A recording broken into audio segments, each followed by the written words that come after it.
Good morning बच्चों, मैं सुधांशु विश्वकर्मा आज आप लोग के लिए ट्रिग्नोमेट्री चैप्टर लेकर आया हूं और आज हम ट्रिग्नोमेट्री से रिलेटेड जो भी इंपॉर्टेंट चीजें हैं उसको डिस्कस करेंगे। तो सबसे पहले चलिए देखते हैं ट्रिग्नोमेट्री होता है क्या है। ट्रिग्नोमेट्री जो है वो सिर्फ ट्रायंगल में फॉलो होता है, ट्रायंगल में ये वर्क करता है। लेकिन ट्रायंगल की भी एक कैटेगरी होती है। वो कौन सी ट्रायंगल है?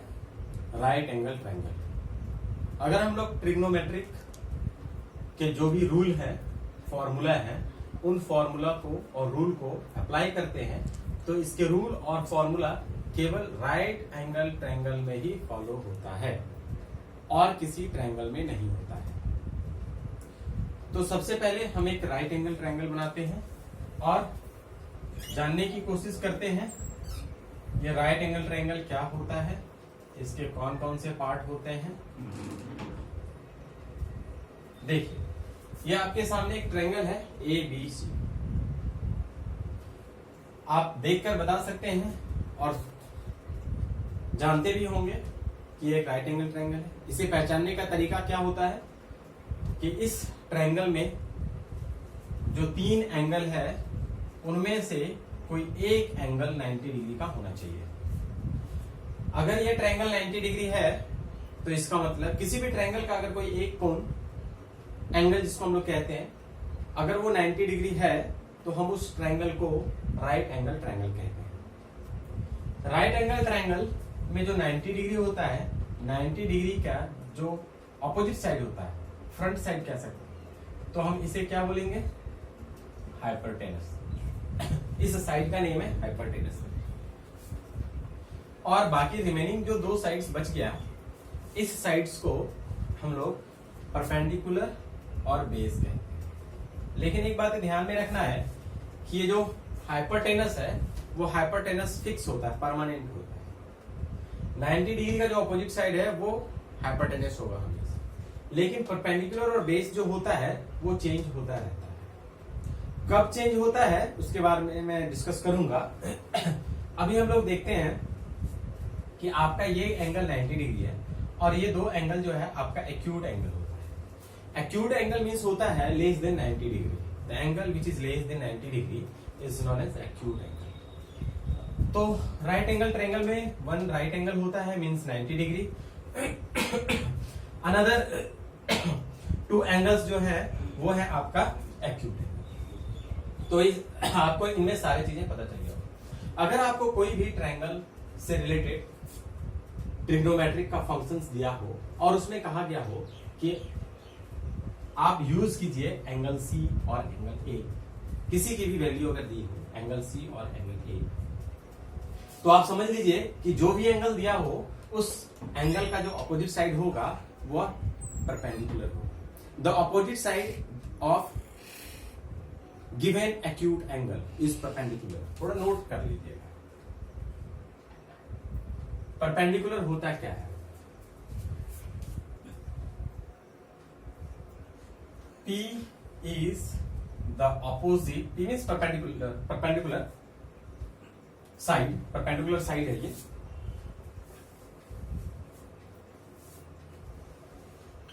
Perpendicular side is the opposite side of given acute angle। चलिए मैं आपको और बता देता हूं।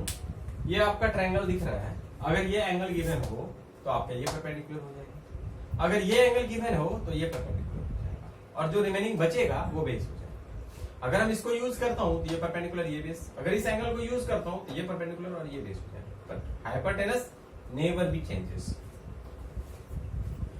अब मैं बताता हूं कि इस ट्रिग्नोमेट्री में होता क्या है। एक्चुअली में ट्रिग्नोमेट्री का रोल तो बहुत बड़ा है, हम लोग धीरे धीरे इसके बारे में जानेंगे।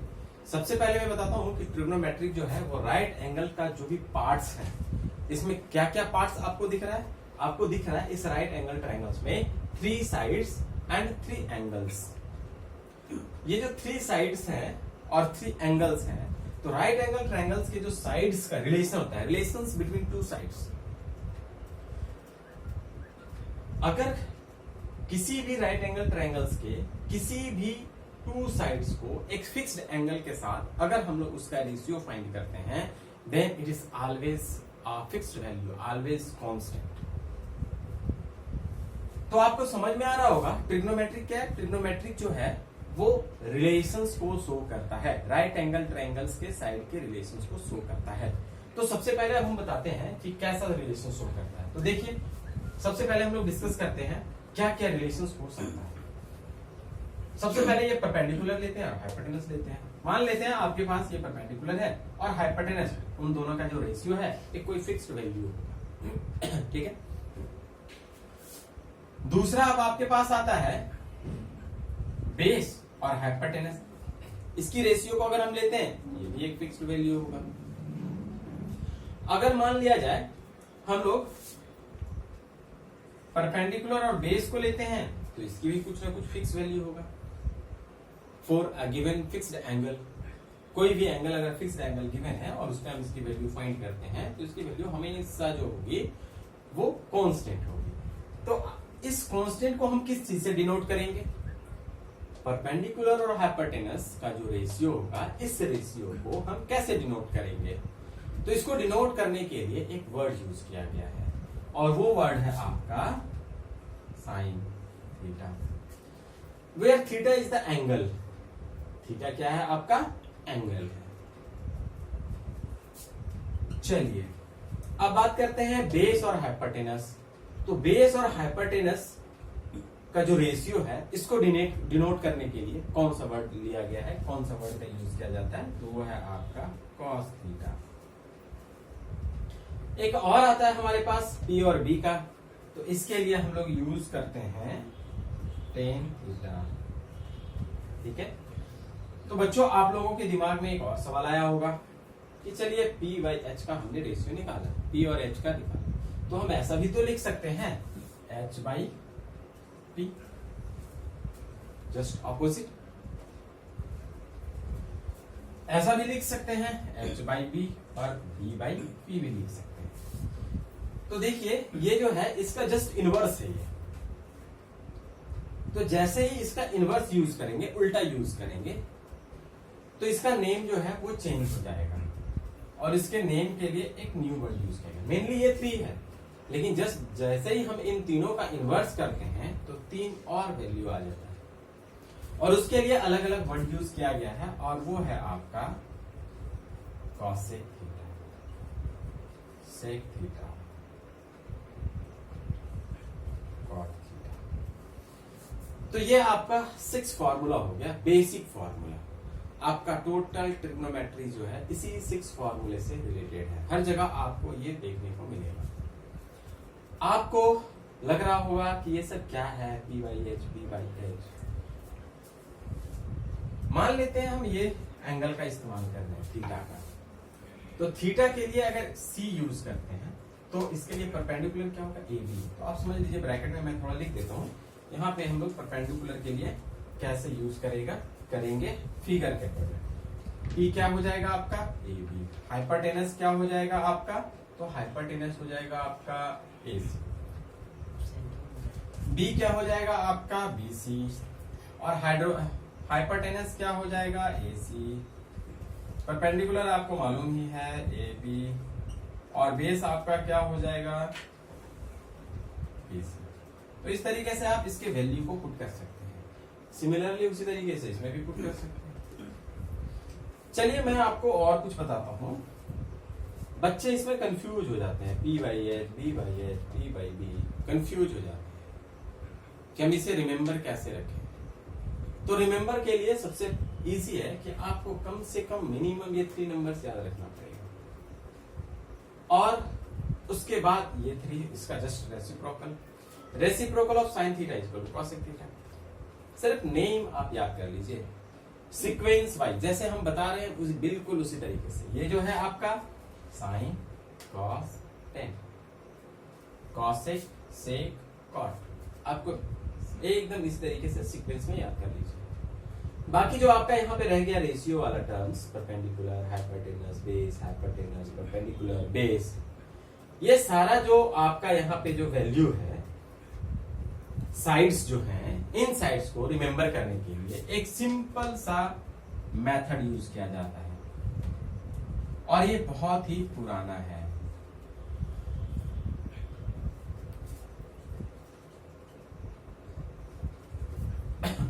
देखिए, आप इस टर्म को सिर्फ याद रखिए। इस टर्म में क्या बता रहा है, देखिए फर्स्ट में है पी बाई एच, मैंने लिख दिया पी बाई, सेकेंड में क्या है बी बाई एच, मैंने बी बाई एच लिख दिया, थर्ड में पी बाई बी है तो मैंने थर्ड में भी पी बाई लिख दिया। क्या कह रहा है इसमें? इसमें कह रहा है कि P by H, B by H, P by H, ये भी एक सीक्वेंस में लिखा गया है। अब आपको क्या करना है, इसको रिमेंबर करना है। तो रिमेंबर करने के लिए इसमें एक छोटा सा ट्रिक है, आप इसे याद रखेंगे तो आपको ये याद हो जाएगा। Pakistan, P for Pakistan, B for भूखा एंड P फॉर अगेन प्यासा। पाकिस्तान भूखा प्यासा, हिंदुस्तान हरा भरा। दूसरा भी ट्रिक है जो आपको पसंद लगे आप उसको याद रख सकते हैं। पंडित बद्री प्रसाद, हरी हरी बोल। एक बार मैं फिर से रिपीट कर देता हूं, पाकिस्तान भूखा प्यासा, हिंदुस्तान हरा भरा, पंडित बद्री प्रसाद, हरी हरी बोल। तो आप देखिए ये जो आपका फर्स्ट टर्म, सेकेंड और थर्ड, फर्स्ट वाला क्या हो जाएगा साइन, मैं यहां लिख देता हूं साइन थीटा, सेकेंड वाला हो जाएगा कॉस थीटा और थर्ड वाला हो जाएगा नहीं। और इधर आता है कॉसेक, उसके बाद और इधर कॉट। रेसिप्रोकल, ये कौन सा है रेसिप्रोकल, जस्ट रेसिप्रोकल होगा। तो रेसिप्रोकल में अगर ऐसे लिखते हैं आप कंफ्यूज हो जाएंगे, इसको थोड़ा सा चेंज कर देता हूं मैं, ठीक है। चेंज क्या होगा, just opposite h by p, h by b and b by p। अब इसका रेसिप्रोकल मैंने लिखा, अब इसका आप देख लीजिए क्या होगा, cosec theta, sec theta, cot theta. तो आपको समझ में आ गया होगा, ये ट्रिग्नोमेट्रिक का बेसिक फंक्शन है। अब ट्रिग्नोमेट्रिक के कुछ इंपॉर्टेंट टॉपिक, इंपॉर्टेंट इंट्रोडक्शंस आगे चलते हैं, देखते हैं क्या क्या होता है। आप इसे नोट कर लीजिए, मैं इससे आगे चलता हूं।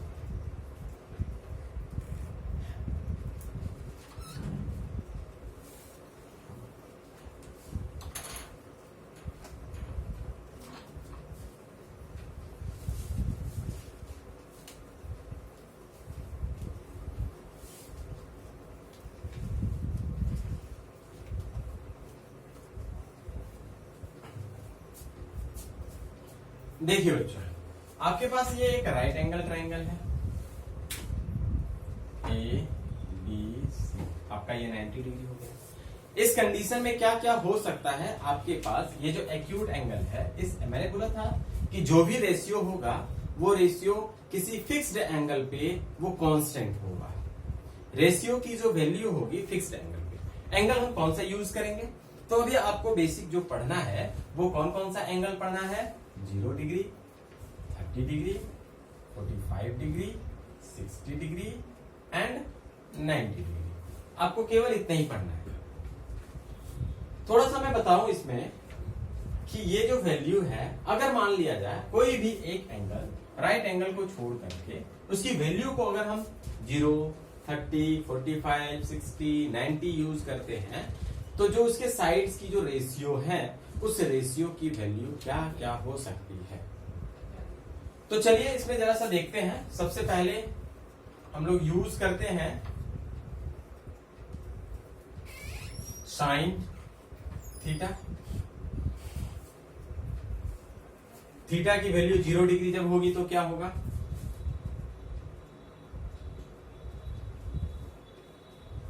सॉरी थोड़ा इधर देखिए, यहां पे लिखते हैं साइन थीटा, ठीक है। चलिए आपको मैं बताता हूं इसके वैल्यू को भी मैं आपको ट्रिक के साथ बताऊंगा ताकि आपको रटना ना पड़े। सबसे पहले आप नंबर देखिए, 0 से स्टार्ट हो रहा है, आप 0 से नंबर लिखना स्टार्ट कर दीजिए। 0 1 2 3 एंड 4। 0 1 2 3 एंड 4। जो भी मैक्सिमम नंबर है उस मैक्सिमम नंबर से सबको डिवाइड कर दीजिए। 4। और क्या है, आप इस सभी नंबर में रूट लगा दीजिए, बस आपका काम बन गया। देखिए 0/4 इज इक्वल टू 0 होगा। 1/4 का जब हम रूट फाइंड करेंगे तो 1/2 आ जाएगा। 2/4 को जब हम कट करेंगे तो 1/2 आ जाएगा और इसका वैल्यू 1/√2 हो जाएगा। 3/4 के लिए हम √3 और 2 यूज करेंगे, क्योंकि 4 का रूट अगर फाइंड करेंगे तो 2 आ जाएगा, 3 का तो फाइंड होता नहीं है, इसलिए मैंने √3 रहने दिया। नेक्स्ट देखिए 4/4 कट जाएगा तो ये 1 हो जाएगा। तो ये आपका वैल्यू था, रेशियो। अब मैं इसी वैल्यू को यहां पे पुट करेंगे। 0 1/2 1/√2 √3/2 1। आप अगर साइन 0 डिग्री अगर आप मान लेते हैं, मान लिया मैंने कि अगर इस एंगल एक्यूट एंगल की वैल्यू अगर 0 डिग्री अगर हम लोग रखते हैं तो साइन 0 डिग्री की वैल्यू 0 होगा। जैसे जैसे हम एंगल को बढ़ाते हैं और बढ़ा करके 30 डिग्री के पास लेके चला गया तो 30 डिग्री ले जाने के बाद चूंकि हमें मालूम है कि साइन जो होता है थीटा इज इक्वल टू होता है P/H, P for perpendicular and H for hypotenuse. तो परपेंडिकुलर ये होगा और हाइपोटेनस H होगा, तो इन दोनों का जो रेशियो होगा वो क्या होगा 1/2। यानी कि यहां पे जो परपेंडिकुलर होगा वो परपेंडिकुलर 1 यूनिट होगा और हाइपोटेनस जो होगा वो क्या होगा 2 यूनिट होगा। 2 यूनिट क्या होगा, रेशियो होगा। 1/2 ये सब क्या शो कर रहा है, ये सब रेशियो को शो कर रहा है। अब आपके पास सवाल आता है cos थीटा। cos थीटा के बारे में आप कैसे रिमेंबर करेंगे, तो cos थीटा के लिए भी आपके पास एक ट्रिक है और वो ट्रिक है आप, अब मैं इसे मिटा देता हूं, आप इसे नोट कर लीजिएगा। देखिए cos थीटा रिमेंबर करने का तरीका क्या होता है, आप सिर्फ sin थीटा वाले को याद रखिए और उसको पलट दीजिए। 90 वाले में अगर 1 है तो उसको पहले यहां पे लिखिए, उसके बाद 60 डिग्री है तो √3/2 लिखिए, उसके बाद 40 है तो 1/√2 लिखिए, उसके बाद 30 वाला 60 में आ जाएगा 1/2 हो जाएगा और 0 लास्ट में आ जाएगा। चलिए cos का भी वैल्यू निकल गया। उम्मीद करता हूं आप लोगों को समझ में आ रहा होगा, साथ ही साथ लाइक और सब्सक्राइब करते जाइए। Next tan theta.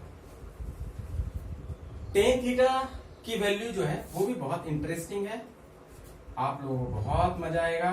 बस आप लाइक सब्सक्राइब करते जाइए, मैं आप लोगों को ट्रिक देता जाऊंगा। देखिए tan जो आता है वैल्यू, इस tan थीटा की वैल्यू को क्या करना है, आपको फर्स्ट वाले को डिवाइड कर देना है सेकंड से। फर्स्ट वाले को सेकंड से डिवाइड करेंगे मींस 0/1 इज इक्वल टू 0।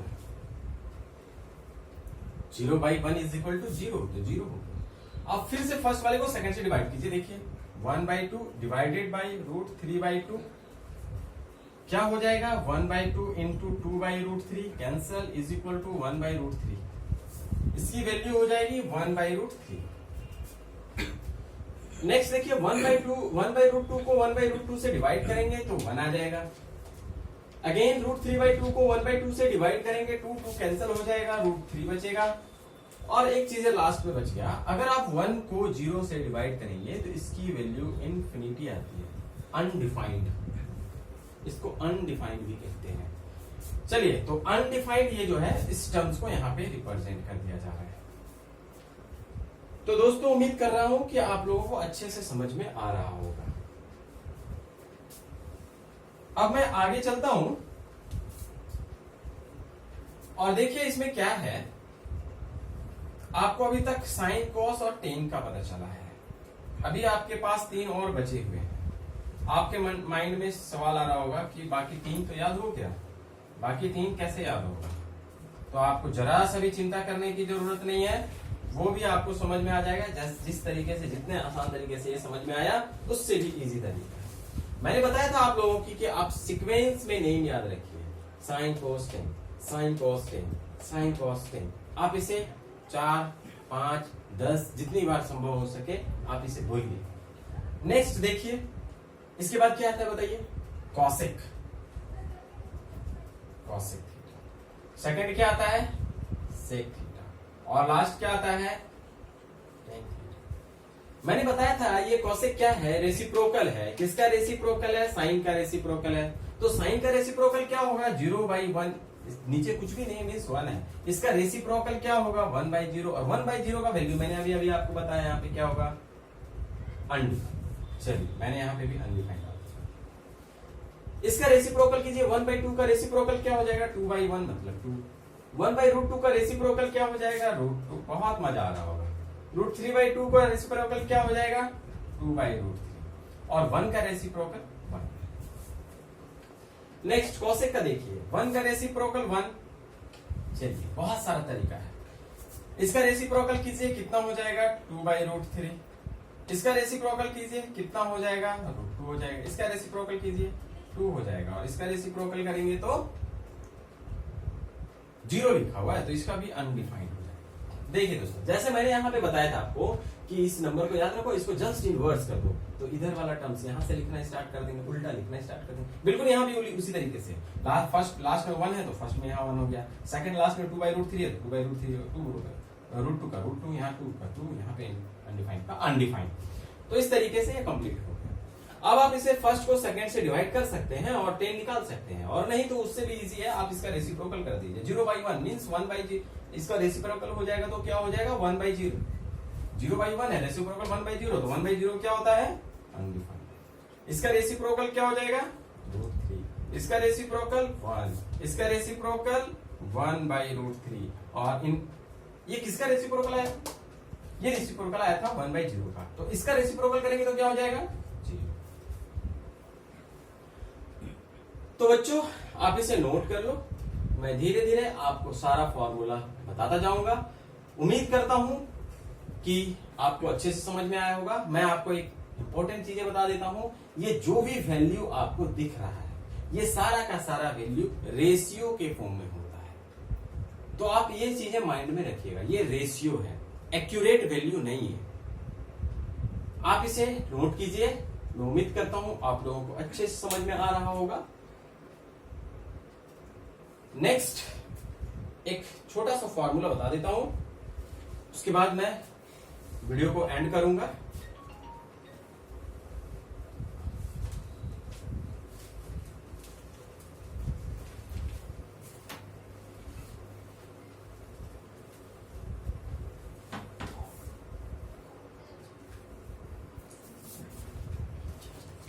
देखिए अब मैं आपको फॉर्मूला बताता हूं।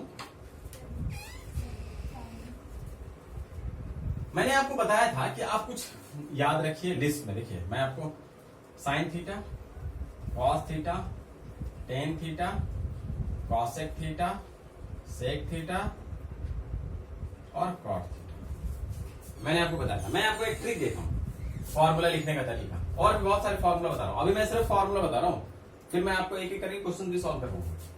देखिए आपको फॉर्मूला ट्रिक याद रखने का तरीका ऐसा है, ये मैंने खुद के लिए बनाया है रिमेंबर करने के लिए। फर्स्ट यहां पे होगा, सेकंड यहां पे होगा, थर्ड यहां पे होगा, फोर्थ यहां पे होगा, फाइव यहां पे होगा और सिक्स यहां पे होगा। ठीक है, लिखिए sine theta, cos theta, tan theta.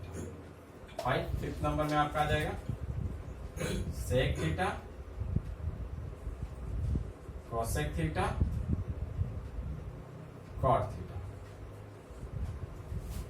क्या करना है आपको, फर्स्ट में प्लस लिखना है, बाकी minus. Equal to 1, equal to 1, equal to 1। इसमें भी स्क्वायर कीजिए, इसमें भी स्क्वायर कीजिए, इसमें भी स्क्वायर कीजिए, इसमें भी स्क्वायर, इसमें भी स्क्वायर और इसमें भी स्क्वायर। देखिए आपका फॉर्मूला बन गया।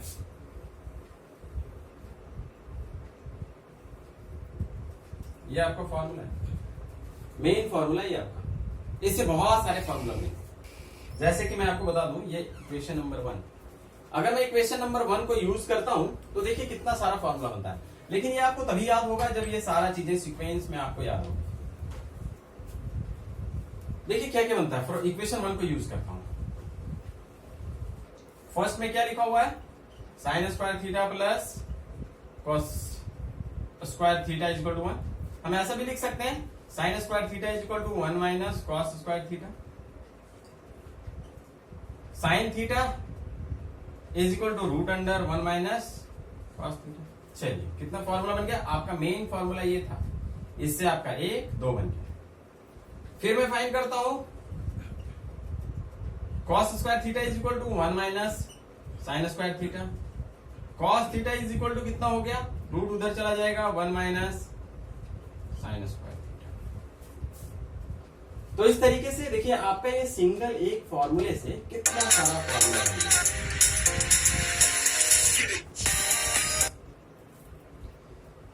तो दोस्तों मैं एक बार फिर से रिपीट कर देता हूं। आपका ये जो फॉर्मूला है, ये मेन फॉर्मूला है, ये जो फर्स्ट में लिखा हुआ है, उससे आपका 4 न्यू फॉर्मूले बने। तो एक अगर आप याद रखते हैं, इससे आपको 4 और भी फॉर्मूला बन जाएगा, आपको याद करने की जरूरत नहीं पड़ेगी। उसी तरीके से आप इसकी मदद से और इसकी मदद से भी इस तरीके से फॉर्मूला लिखने की कोशिश कीजिएगा। मैं उम्मीद करता हूं आप लोगों को अच्छे से समझ में आया होगा। आप हमारे वीडियो को लाइक एंड सब्सक्राइब करते जाइए। धन्यवाद।